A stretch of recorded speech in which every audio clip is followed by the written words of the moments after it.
Motor niyə yağ yesin ay Rabil? Ümumiyyətlə, mühərrikdə yağ itkisinin 4 səbəbi ola bilər. Bunlardan birincisi klapan salinikidir ki, biz bunu necə bilməliyik? Ayağı qaza qoyub, davamlı olaraq ayağı qazda saxlayanda tüstü də davamlı olaraq gəlirsə və yaxud da aşağı avarotda, şəhər daxili maşın sürəndə yağ itkisi varsa, klapan salinikində problem olmağı deməkdir. İkinci, koysada problem ola bilər. Biz bunu necə bilməliyik?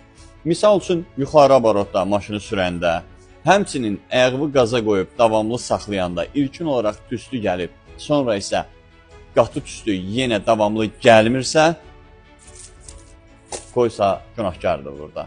Bunlar atmosfer mühərriklərə aid olan əsas göstəricilərdir.